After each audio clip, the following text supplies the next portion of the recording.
SMA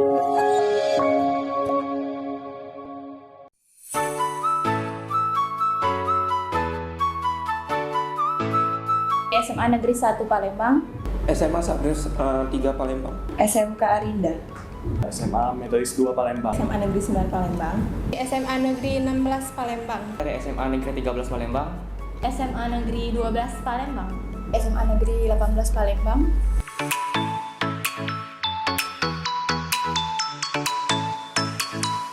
Teknik Informatika, Saya di sini mengambil jurusan manajemen. Teknik Informatika, Sistem Informasi, Akuntansi. akuntansi, Sistem informasi itu prospek kerjanya terjamin untuk masa depan, apalagi di berbasis teknologi. Karena saya suka berbisnis dan saya akan mendalami ilmu manajemen. karena prospek kerjanya bagus. jurusan ini sangat dibutuhkan di dalam lapangan pekerjaan. Sesuai passion sih. Karena suka bagian akuntansi.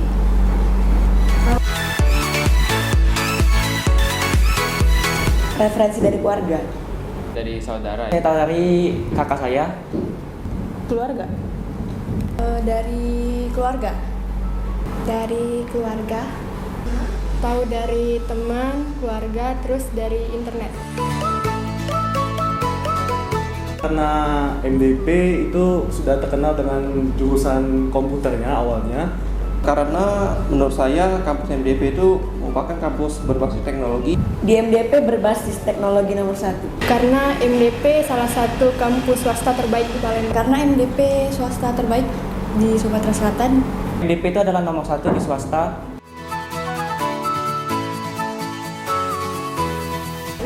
Keren. Terbaik. The best. unggul, MDP terbaik. teknologinya juara.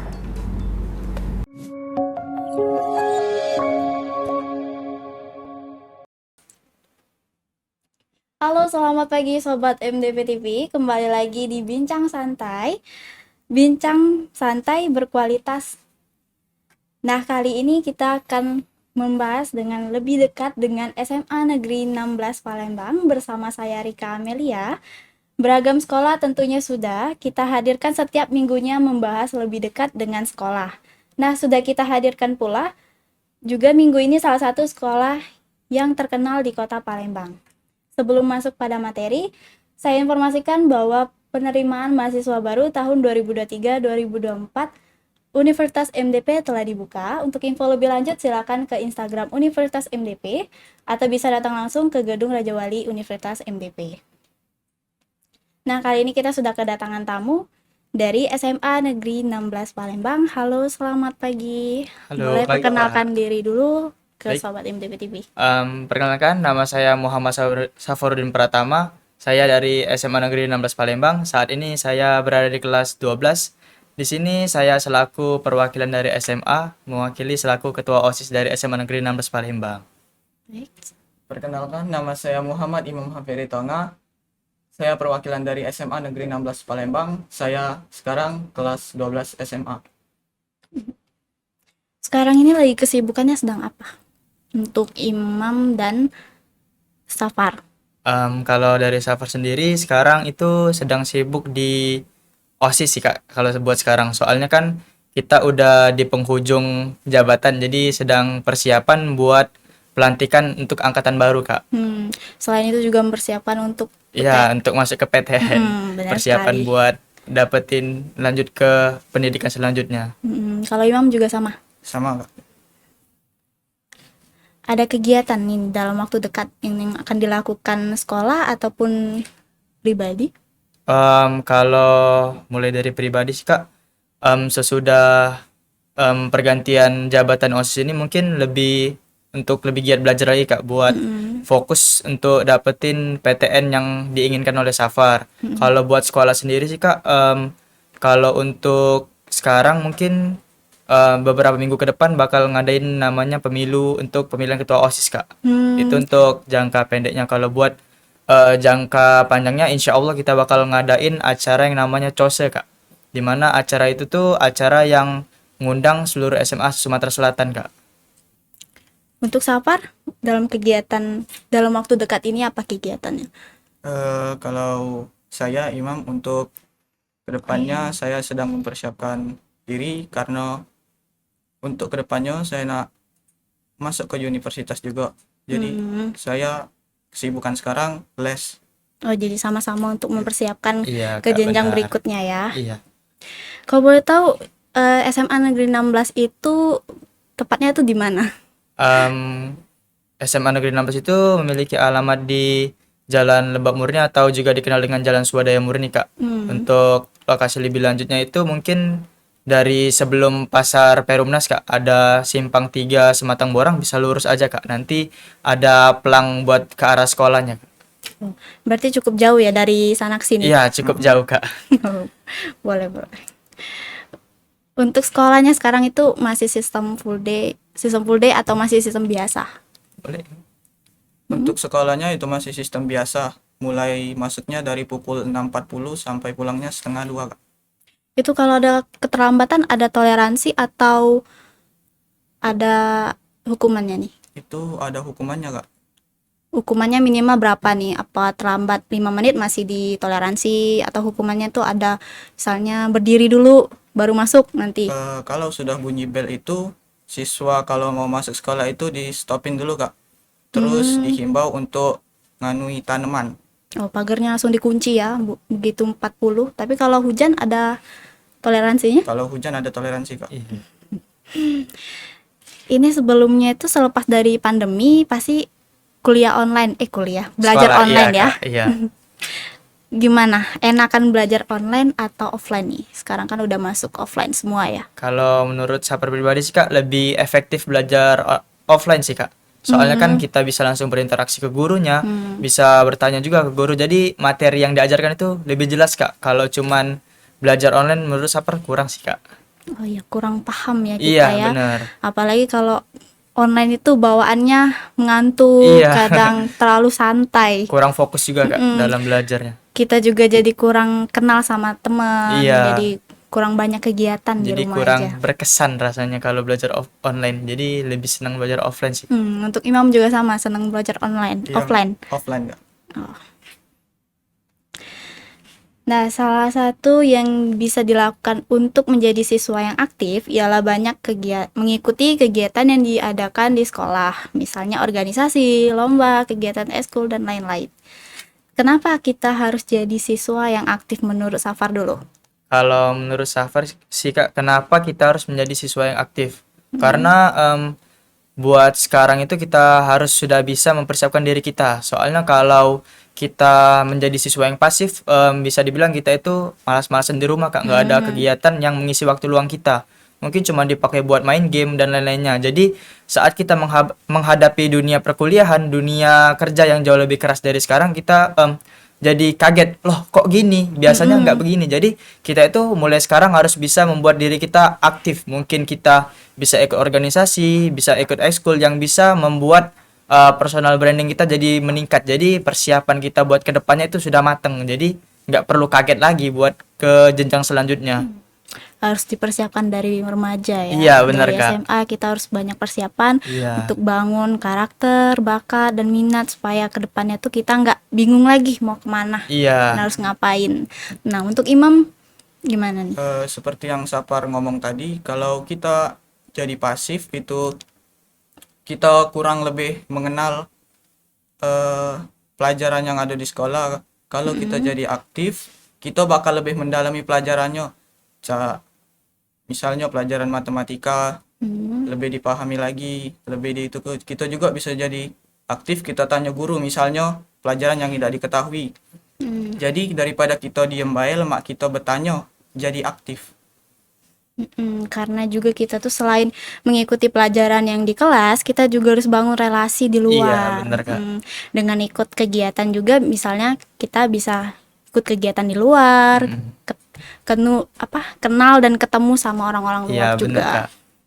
Jadi lebih banyak relasi kita buat kedepannya. Nah, untuk Safar dan Imam, tanggapan untuk siswa yang pasif itu gimana kalau di sekolah tuh? Atau ada gerem kayak gitu? Tanggapan Safar sih, Kak, mungkin sedikit kasihan sih, Kak. Soalnya kan sudah diberikan kesempatan buat mengembangkan diri, tetapi dia malah memilih untuk menjadi pasif.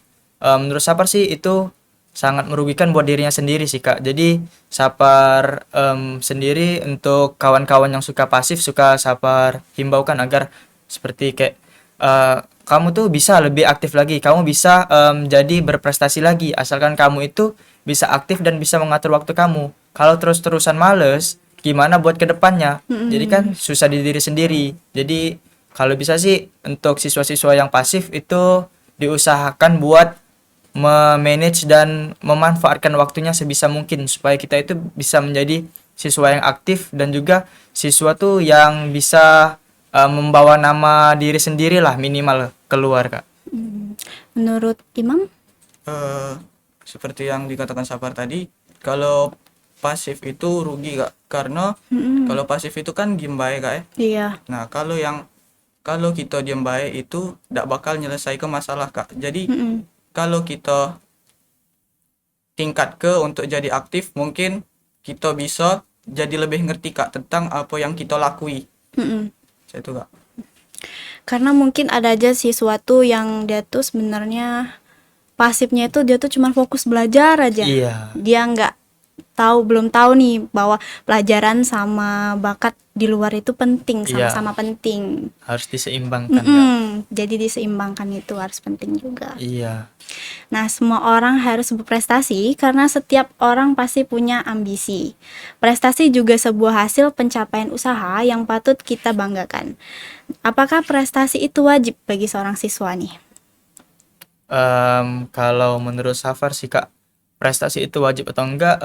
Menurut Safar, prestasi itu cuman sekedar hasil dari usaha kita Kak. Jadi buat kita sekarang yang masih di jenjang SMA misalnya, kita itu jangan terlalu untuk mengejar prestasi, tetapi nggak apa kalau belum dapat prestasi. Yang penting kita bisa belajar daripada kita dapat prestasi, tapi dari hasil yang bisa dibilang contohnya misalnya prestasi di sini juara kelas Kak misalnya. Tetapi dia di sini mendapatkan prestasi itu dengan cara yang curang Kak. Contohnya misalnya menyontek.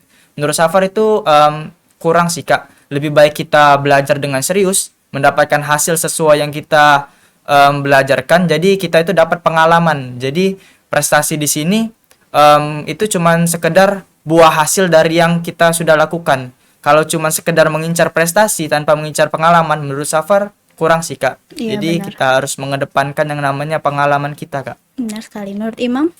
Kalau menurut Imam, prestasi itu penting Kak, karena prestasi itu juga salah satu faktor untuk kita ke depannya, faktor pendorong. Jadi, tapi kalau curang juga itu percuma. Jadi balik ke individu masing-masing. Benar. Karena siswa tuh kadang mikir, oh saya harus dapat nilai yang bagus bagaimanapun caranya. Iya. Nah, mereka lupa bahwa kejujuran itu juga lebih penting. Iya benar Kak. Atau juga kalau setiap salah itu kita bisa belajar lagi. Benar. Karena Kalau misalnya kita salah dalam menyontek kan kita nggak tahu apa yang salahnya. Jadi buat kedepannya nggak bisa diperbaiki lagi Kak. iya benar sekali. Untuk Safar dan Imam nih, prestasi apa saja yang sudah diraih?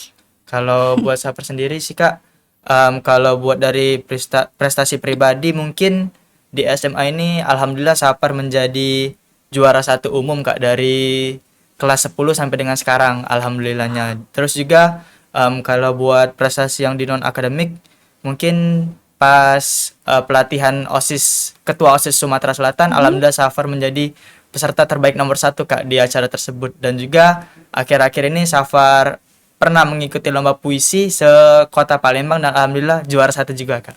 Alhamdulillah Iya, ya. Untuk alhamdulillah. Imam? Kalau Imam, itu untuk di ruang lingkup sekolahnya itu masuk ranking 10 besar Kak. 10 besar terus. Safar dan Imam ini termasuk siswa yang sangat aktif ya di sekolahnya ya. Bisa dibilang Kak. Juara 1 lomba kepemimpinan se-Sumsel. Lombanya itu seperti apa? Buat sistem lombanya itu pertama kita itu diwajibkan untuk karantina atau tinggal di Jakabaring Kak waktu itu sistemnya. Jadi kita itu nggak pulang ke rumah tapi di situ dilatih kita mulai dari bangun pagi sampai dengan kita sampai malam kan ngelakuin hal-halnya. Terus di situ juga sistemnya itu mungkin penilaiannya dilihat dari keaktifan siswanya Kak, dari keaktifan anggota-anggota pesertanya. Di situ juga dinilai misalnya pada saat orang sedang berbicara memberikan materi di depan, apakah kita menyimak dengan serius atau tidak, itu dinilai juga Kak, masuk ke penilaiannya. Terus juga ada di situ kita diberikan seperti tugas-tugas yang melatih tentang kreativitas kita dan juga kerjasama kita dengan ketua-ketua OSIS lain yang mungkin sebelumnya belum pernah kita kenal, tetapi di situ kita dilatih untuk bekerja sama agar kita bisa menjalin suatu relasi Kak. Selama mengikuti lomba dan prosesnya itu ada kesulitan nggak untuk Safar sendiri? Kalau dalam mengikuti lomba sih mungkin setiap orang ada kesulitan masing-masing sih Kak. Kalau Safar sendiri kesulitannya itu mungkin dari biaya finansial juga masih kurang dari Safar. Terus kalau buat menutupi itu Safar lebih mengenali diri Safar sendiri Kak. Buat persiapannya itu Safar itu tipe orang yang nggak bisa kalau buat belajar itu dari jauh-jauh hari. Jadi misalnya mengikuti suatu lomba, hari-hari sebelumnya itu biasanya Safar pakai buat cuman memahami gimana sistem lomba ini. Pada hari seperti H-3-nya itu baru Safar belajar dengan serius. Di situ Safar nilai lebih bisa memahami Kak kalau dari hari-hari yang sudah mendekati. Jadi persiapan Safar di situ bisa mematangkan lagi kesulitan-kesulitan sebelumnya yang misalnya nggak tahu gimana sistemnya, gimana cara melakukannya, itu bisa di cover dengan Safar mengenal diri Safar Kak, di mana Safar di situ bisa melatih diri Safar buat berpikir secara kritis Kak di situ. Jadi di setiap ada kemudahan pasti ada kesulitan Iya, bener, masing-masing Kak. ya. Iya. Tapi alhamdulillah Safar sudah meraih juara 1 Iya, dan bisa alhamdulillah. membanggakan nama sekolah. Benar Kak. Dan untuk lomba tadi berlangsung berapa lama? Itu untuk pendaftarannya itu kan pertama pendaftaran online dulu Kak. Di situ itu langsung diseleksi Kak. Jadi dari seluruh ketua OSIS yang daftar itu bakal diseleksi lagi secara online. Lalu diberikan pengumuman 500 bukan sekitar ya pertama 500, terus diseleksi lagi diambil cuman sekitar berapa ratus orang ketua OSIS yang bisa lanjut ke pertemuan offline-nya. Di situ pertemuan offline-nya itu berlangsung selama 3 hari Kak. Oh, Iya. jadi panjang ya Iya, prosesnya panjang ya? prosesnya.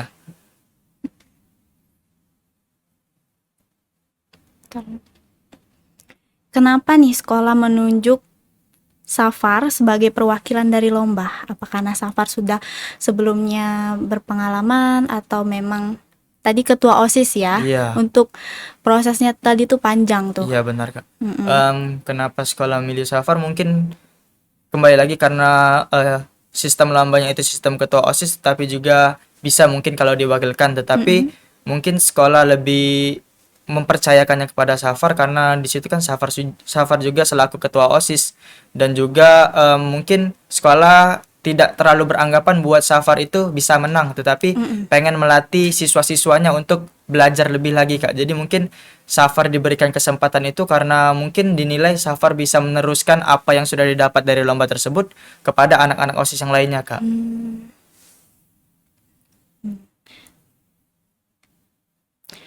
Kenapa sekolah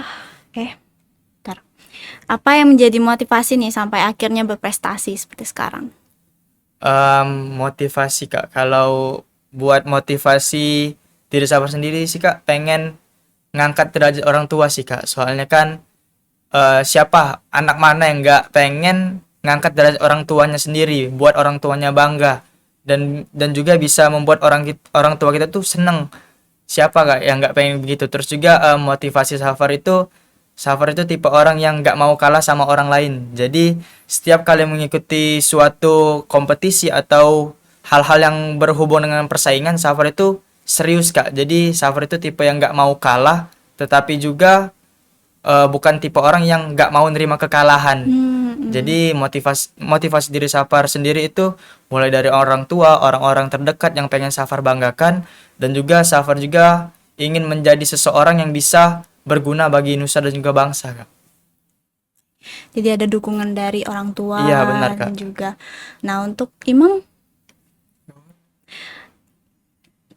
apa nih yang jadi motivasi untuk Imam sekarang tuh berprestasi dan juga aktif dalam sekolah? Terutama faktor orang tua sih Kak, karena kita sebagai anak itu harus membahagiakan kedua orang tua kita Kak. Setidaknya kalau tidak membahagiakan, kita harus berguna Kak. Karena masa-masa sekarang lah kita harus membuktikan bahwa kita tuh Iya, bisa benar, menjadi Kak. kebanggaan orang tua ya. Ya. Iya. Nah, dari dukungan orang tua itu seperti apa? Kalau dukungan dari orang tua itu mungkin kalau dari Safar sendiri, orang tua itu tipe orang yang kamu pengen apa silahkan, tetapi jangan sampai ke hal yang negatif. Jadi orang tua Safar itu tipe orang yang suportif Kak, memberikan kelapangan keleluasaan buat Safar ingin apa silahkan, tetapi harus hal yang positif, nggak boleh hal yang negatif. Terus misalnya Safar juga ikut suatu lomba, orang tua Safar juga tipe orang yang suportif juga Kak. Misalnya dalam persiapannya mereka bener-bener ngebantu Safar banget Kak dalam persiapannya. Mungkin dalam persiapan apa aja kebutuhan yang dibutuhin langsung dipenuhi oleh orang tua, walaupun juga orang tua mungkin nggak bisa memenuhi seluruhnya, tapi menurut Safar sangat berguna Kak dukungan dari orang tua dalam hal-hal materi dan lain-lainnya Kak. Karena dari dukungan orang tua lah yang bikin kita lebih semangat ya. Iya benar Kak. Dan orang tua juga tidak menuntut. Tidak menuntut Kak. Jadi kalau misalnya Safar itu nggak menang atau nggak menuntut. Yang penting kamu itu berani dulu, berani tampil dulu. Urusan menang kalah itu urusan belakang. Yang penting berani dan pengen dapetin suatu pengalaman Kak. Tapi sejauh ini Safar pernah gagal nggak dalam atau Pernah misalnya sih Kak, lomba? pernah. Namanya orang kan pasti ada gagal, ada berhasil juga Kak. Kegagalan itu mungkin sudah menjadi hal yang biasa buat orang yang bakal berhasil. Jadi kegagalan di hidup Safar sendiri itu mungkin dari sebelum masuk SMA itu awalnya kan Safar pengen banget masuk ke SMA Sumatera Selatan. Iya. Tetapi mungkin karena belum rezeki juga, jadi Safar nggak lolos dan lanjut ke SMA 16 ini. Menurut Safar sih kegagalan itu bukan suatu hal yang untuk kita itu pesimis gitu Kak, tapi kegagalan itu pasti jalan lain yang diberikan oleh Allah untuk kita itu supaya lebih maju lagi. Jadi kita diberikan suatu kegagalan itu untuk kita lebih bangkit lagi. Jadi kalau dibilang Safar pernah gagal atau enggak, sudah pasti pernah Kak. Soalnya kan setiap orang juga pasti pernah gagal dalam hidupnya. Dari kegagalan itulah kita Iya, belajar bener, ya Kak. untuk kedepannya supaya kita lebih semangat lagi. Iya. Nah, pengembangan diri yang bisa diikuti siswa salah satunya adalah eskul ataupun ikut organisasi. Kita bahas kegiatan eskul terlebih dahulu. Iya. Nah, di SMA Negeri 16 ada eskul apa saja? Kalau di SMA Negeri 16 itu ada sekitar 17 eskul Bang. Iya, 17. Iya, 17 eskul. Wow, banyak juga ya. Iya benar Kak.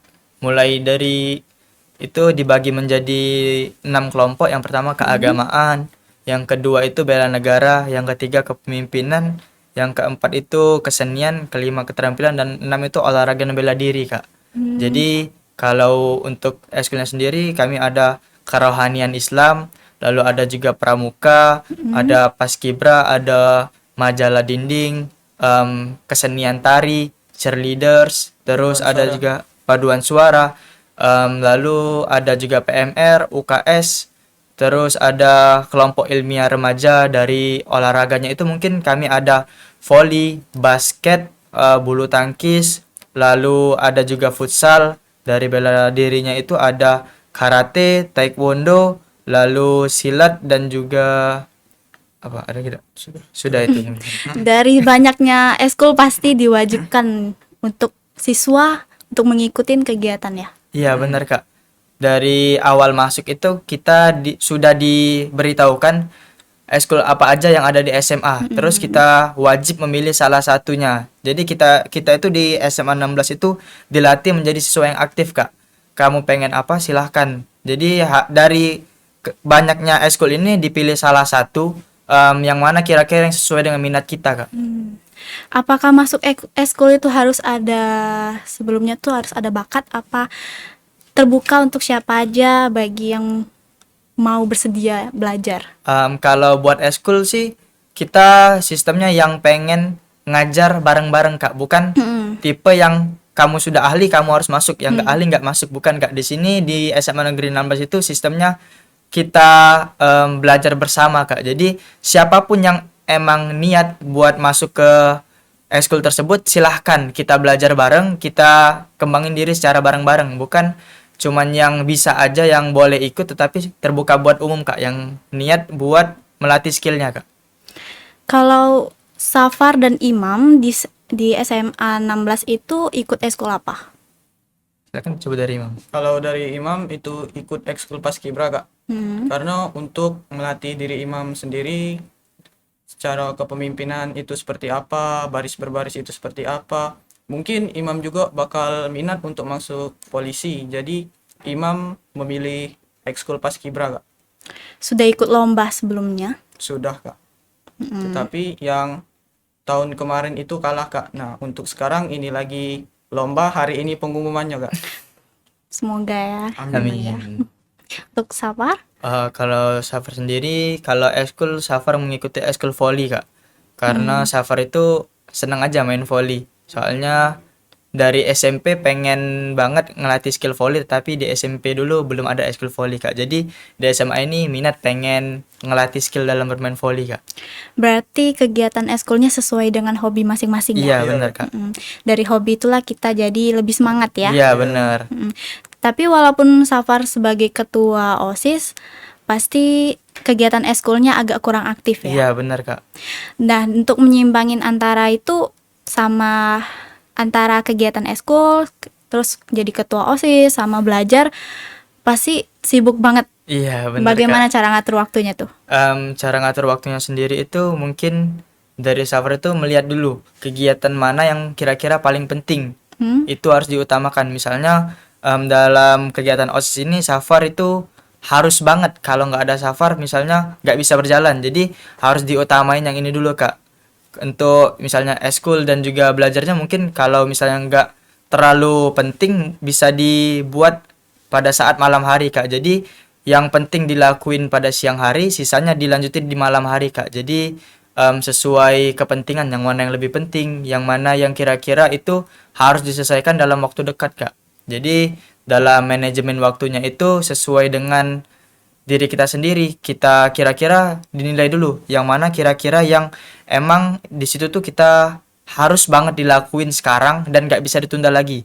Jadi itu harus dilakuin. Dan apabila kita kan bisa aja nih Kak, kita bertabrakan dalam suatu hal, apalagi organisasi dan juga pendidikan. Di situ kan mungkin dua-duanya emang sama-sama penting. Entah misalnya pada saat ulangan kita sedang ada kegiatan OSIS, di situ Safar dalam mengatur waktunya mungkin di sela-sela kegiatan OSIS itu Safar tetap belajar Kak. Jadi karena sekarang kita media digital, jadi mungkin materi yang Safar ingin misalnya diujiankan, Safar catat di HP, Safar simpan di HP. Jadi pada saat kegiatan OSIS sedang luang, Safar di situ bisa membaca-baca lagi Kak. Jadi bisa terbagi antara pendidikan, tentang organisasi dan lain-lainnya juga Kak.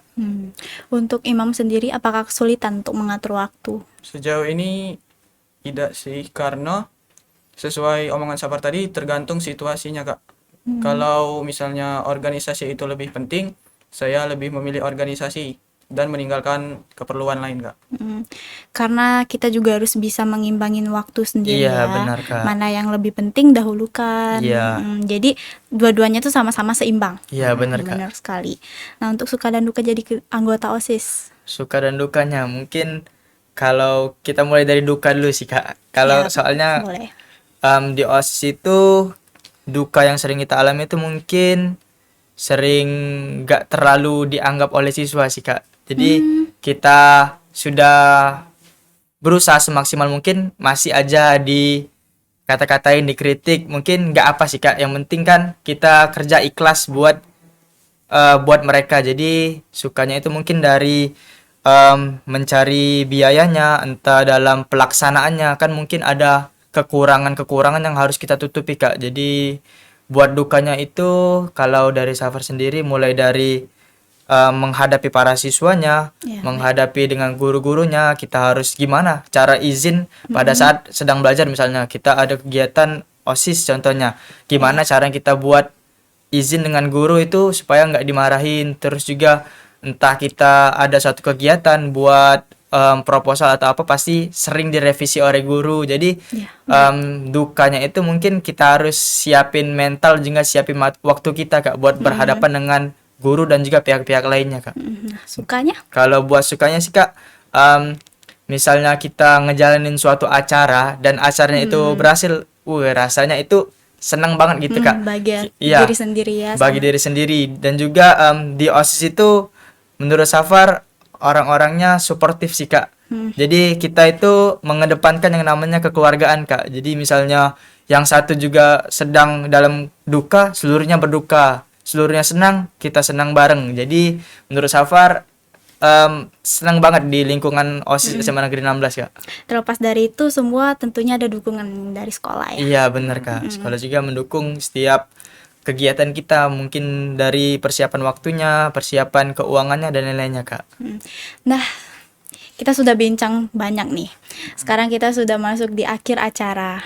Terima kasih sekali lagi untuk Safar sama Imam yang sudah meluangkan waktunya untuk bisa hadir di sini ya, dan Iya. juga untuk membagikan pengalamannya. Iya, sama-sama Kak. Nah, Sobat MDP TV, sekarang kita udah ada di penghujung acara. Saya informasikan lagi bahwa pembukaan mahasiswa baru Universitas MDP telah dibuka. Bagi yang kalian yang ingin informasi lebih lanjut, silakan ke Instagram Universitas MDP atau bisa datang langsung ke Gedung Raja Wali Universitas MDP. Saya Rika Amelia pamit undur diri, sampai jumpa dan terima kasih.